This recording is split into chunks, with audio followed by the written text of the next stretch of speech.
बिस्मिल्लाहिर्रहमानिर्रहीम। अस्सलाम वालेकुम। इब्तिदा रब्बुल इज़्ज़त के नाम से जिसने चांद दी जहान दिया, और दरूद व सलाम मोहम्मद वाले मोहम्मद पर। आइए उनके साथ नासिर नकवी हाजिर खिदमत है। नाज़रीन, ताज़ा तरीन सूरत हाल ये है कि माफ़ी कौन मांगेगा, लेकिन मोहलत दे दी गई है। काले भूंड का सच, यानी भूंड का सच, अहम शफात और ना तहरीक इंसाफ पर पाबंदी और ना ही फिलहाल आर्टिकल 6। अच्छा, आमिर फारूक पर इमरान खान की हवाई फायरिंग, सिलसिला जारी। कायमा कमेटी में जजेस की तादाद में इजाफे का फैसला, और लाहौर में एक मुस्लिम लीग नून के अहम बंदे की फैंटी। इन तमाम चीज़ों पर बातें करूंगा, लेकिन पहले आपसे गुजारिश का आइए इनको सब्सक्राइब करें, लाइक करें, घंटी का बटन दबाना न भूलें और अपनी कीमती राय का इजहार अपनी शख्सियत के मुताबिक करें।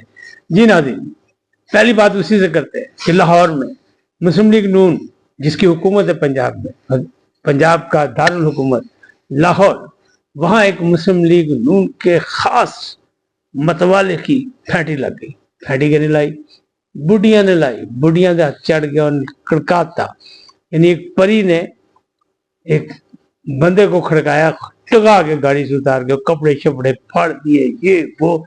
क्यों? इल्जाम ये था कि उसने इमरान खान के खिलाफ वीडियोस बनाई हैं, और ये भी इल्जाम है कि ये शख्स जो है ये कल्चरल विंग का करता धरता है मुस्लिम लीग नून का, और मियाँ साहब के बहुत करीब है, और रियाम खान से भी इसका ताल्लुक है।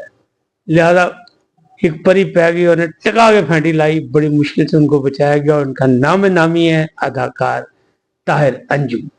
कॉमेडियन है, कॉमेडी अदाकार है, और आपको पता है कॉमेडियन अदाकार जो है वो बड़े मियाँ साहब को बड़े यानी करीब भी पाए जाते हैं, उनके बड़े खुश होते हैं वो गपशप के लिए। और ताहिर अंजुम तो वैसे ही पुराने मुस्लिम लीगी हैं, लंदन में भी जाकर मुलाकात करते रहे।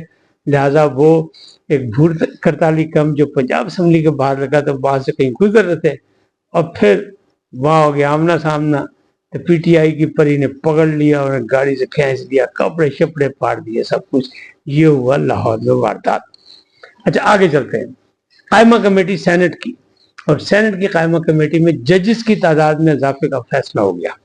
उसूली फैसला हो गया, तफसीलात तलब कर ली गई कि कहाँ कहाँ कैसे कैसे कितने जज कम हैं, कितने चाहिए हैं, क्या होना चाहिए क्या नहीं। सुप्रीम कोर्ट में ख़ास तौर पर इजाफे की बात की गई, और ये भी वहाँ जिक्र आया कि हाई कोर्ट में भी जो हाई कोर्ट जो है उनमें भी जजेस की तादाद कम है, और बहुत ज़्यादा मुकदमात केसेस जो है आम पब्लिक के वो अल्तवा का शिकार है। लिहाजा या तो अलग कोई अदालतें बना दी जाए, तो उसकी मुखालफत हुई, क्योंकि कायमा कमेटी की सदारत फरमा रहे थे पाकिस्तान पीपल्स पार्टी के फारूक नाइक, वो उसके चेयरमैन है।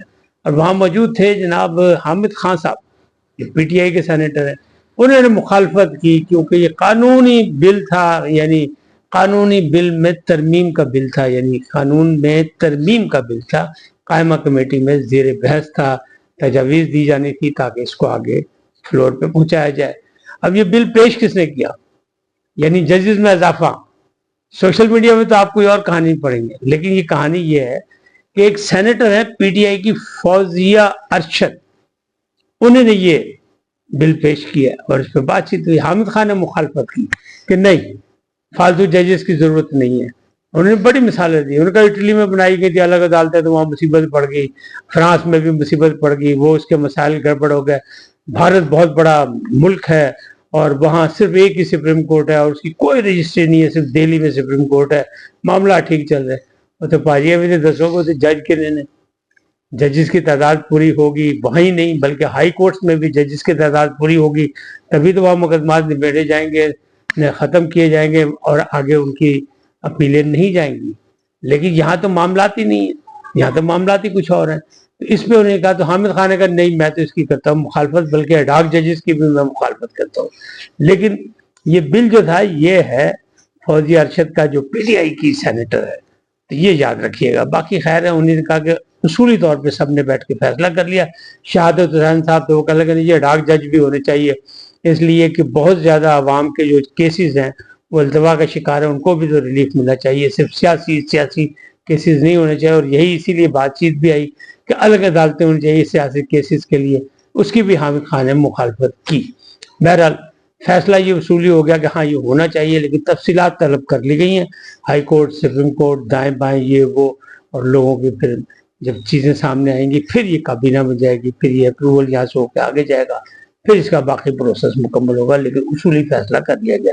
اب دوسری بات، عامر فاروق چیف جسٹس اسلام آباد ہائی کورٹ، ان پر بڑا اعتراض ہے عمران خان کو، ان کے خلاف ریفرنس کی بات تھی، 2-3 دن سے بڑا شور مچ رہا تھا، ریفرنس عمران خان کا ریفرنس، لیکن پاجی علی کا ریفرنس گیا نہیں جوڈیشل کونسل میں، کب جائے گا کیسے جائے گا کسی کو نہیں پتا۔ آج بھی ایک کارروائی کی ہے کہ انہوں نے وہ public photo copy supreme court کی، جہاں سے عام لوگ بھی جاتے ہیں، جہاں رپورٹرز بھی جاتے ہیں کاپیاں کرانے، وہاں سے اس کی کاپیاں کرائی گئی ہیں کہ دیکھو جی اسی سے تیار کر لیا، تمام چیزیں موجود ہیں، عمران خان کا نام لکھا ہوا ہے، ریفرنس پہ دستخط انہوں نے کرا لیے ہیں، اس کی کاپیاں کی جا رہی تھی، اور ان کا جو جیل کا ایڈریس لکھا گیا، یعنی حال مقیم اڈیالہ جیل، عمران خان نیازی، یہ اس پہ ایڈریس لکھا ہے۔ بہرحال الزامات کیا ہیں؟ الزامات جو ہیں، وجوہات کیا، وہ یہ کہ عامر فاروق صاحب جو ہیں وہ ہر بینچ میں جہاں عمران خان کا مقدمہ ہوتا ہے یا پی ٹی آئی کا مقدمہ ہوتا ہے وہاں زبردستی گھس کے بیٹھ جاتے ہیں، اور بینچ بنانے کا طریقہ کار بھی ان کا غلط ہے، اور پھر انہوں نے کہا کہ یہ ہمیں بڑا نقصان پہنچا رہے ہیں، اگر انہوں نے ہمارے حق میں بھی فیصلے دیے ہیں تو اس نے بھی ہمارے لیے مشکلات پیدا کی ہیں۔ تو یہ سارے الزامات ہیں، اور وہ کہہ رہے ہیں ہم ریفرنس دیں، لیکن پائیے ابھی تک تو وہ ریفرنس آگے نہیں گیا، صرف ہواؤں میں یہ ہوائی فائرنگ ہو رہی ہے کہ یعنی عامر فاروق صاحب جو ہے وہ دباؤ کا شکار ہو جائے اور کوئی فائدہ ان کو پہنچا دے، لیکن فی الحال صرف ڈرا دھمکا کے گل بات نہیں ہے، ہوائی فائرنگ جاری ہے، ابھی ریفرنس جمع نہیں کیا گیا، اور نہ ہی پتہ نہیں کب کرایا جائے گا کہ نہیں کرایا جائے گا۔ اچھا، کالے پونڈ کی جو میں نے بات کی تھی وہ میں نے پچھلے ولاگ میں بھی یہ ذکر کیا تھا کہ نیو یارک میں صاحب ہیں اور انہیں بڑے بڑے انکشافات کے، لیکن مزید انکشافات انہوں نے اب یہ کہا کہ جناب پی سی او ججز کے سامنے میرا پیش ہونا جو تھا وہ بھی کوئی اچھی بات نہیں تھی، غلطی تھی میری۔ پھر انہوں نے کہا یہ بھی کہ مارشاء اللہ کے دور میں نگران حکومت میں میرا وزیر بننا وہ بھی کوئی اچھی بات نہیں تھی، وہ بھی میری غلطی تھی، لیکن معافی کہیں نہیں مانگی۔ تاہم انہوں نے وہاں بڑا شور جو نیو یارک بار میں تھا اس میں تقریر میں کہا کہ مطلب میں ہی میں وہاں پاکستان سے، باقی کوئی کچھ نہیں ہے، اس کا مطلب مکمل جو میں آپ کو اس کا خلاصہ بتا رہا ہوں وہ یہ تھا۔ کیوں کہ انہوں نے یہ بھی کہا تھا کہ پہلے میں نے آپ کو بتایا کہ 6 ججز جنہوں نے درخواست کی ہے، بہادری کی مثال لکھی، جن کو دنیا سلوٹ کر رہی ہے کہ بڑا کمال کام کیا ہے جناب، انہوں نے کہا جی ہم پہ مداخلت ہو رہی ہے اور خفیہ ادارے ہمیں دباؤ ڈال رہے ہیں کہ اے فیصلہ کرو اے نہ کرو، تو انہوں نے خط لکھ دیا چیف جسٹس آف پاکستان کو، تو وہ ان کو سلوٹ کرنا چاہیے، بڑے دلیر ہے۔ تو انہوں نے کہا، دعویٰ کیا تھا کہ یہ میں سے 5 تو میرے اپنے ہاتھوں کے بنائے ہوئے، اس مطلب سمجھ گئے کہ کون سا گروپ ہے کیا ہے، یعنی باقاعدہ گروپ بندی ہے۔ پھر انہوں نے ایک اور بھی بات کی، وہ یہ کہ جناب جب ہم نے وکالت شروع کی تو جو چیمبر بنایا وہ کس کا تھا؟ وہ چیمبر میں ہم 3 تھے، اور تینوں جو تھے اتنے قابل لوگ ہیں کہ اب سپریم کورٹ میں جج ہیں 3 کے تینوں، منصور علی شاہ اور وہ طارق کیا کہتے ہیں اپنا یحییٰ آفریدی اور اطہر من اللہ، یعنی انہوں نے ڈائریکٹ یہ بتایا کہ ہم وہاں بھی جناب چھائے ہوئے ہیں، 3 اہم جج ہم ہیں، نیا چیف جسٹس ہمارا ہے، اور ہم ایک ہی چیمبر میں اکٹھے بیٹھتے تھے اور اکٹھی ہم نے وکالت شروع کی تھی۔ مطلب کیا تھا؟ پتہ نہیں کیا روک ڈالنا چاہ رہے تھے، لیکن اب سوال یہی ہے کہ وہ کہہ رہے ہیں کہ اگر غلطی کی ہے تو ان کو معافی مانگ لینی چاہیے قوم سے کہ میں نے غلطی کی تھی، میں نے معافی مانگ لی۔ اور انہوں نے یہ بھی کہا کہ وہ جب عدالتیں رات کو کھولی تھی تو وہ مارشاء اللہ سے بچنے کے لیے، حالانکہ وہ ایسی بات نہیں تھی، انہوں نے تضاد بیانی سے کام لیا، اس وقت کچھ اور یہ کہتے ہیں، اگلے دن کہا تھا نہیں وہ تو ایسے عدالتیں کھولی تھی، صرف ہو سکتا ہے کہ الیکٹریشین جو ہے بلبوں کی چیکنگ کر رہا ہو کہ بلب ٹھیک بھی ہے کہ نہیں ٹھیک ہے، کوئی مسئلہ ایسا نہیں تھا، یعنی عجیب و غریب بیان دیا تھا اس وقت۔ اور اب یہ کہہ رہا ہے کہ جناب ہم نے مارشاء اللہ سے بچانے کے لیے، اور جنرل ضیاء کے دور میں جب جولائی میں اس نے کارروائی کی تھی 7 جولائی، تب بھی عدالتیں کھل جاتی رات کو تو مارشاء اللہ نہ لگتا، اسی طرح 12 اکتوبر کو عدالتیں کھل جاتی رات کو تو مارشاء اللہ نہ لگتا مشرف کا، اور باجی ہوتی ہے دور سے تو اسی نگران وزیر بن گئے سر۔ تو اب یہ معاملات ایسے ہی ہیں کہ تضاد بیان ہی ہے، جہاں جس کا چلے چکا چلانے کی کوشش کی جا رہی ہے، تو یہ بھونڈے انکشافات کر دیا، خود اپنے جال میں پھنس گئے۔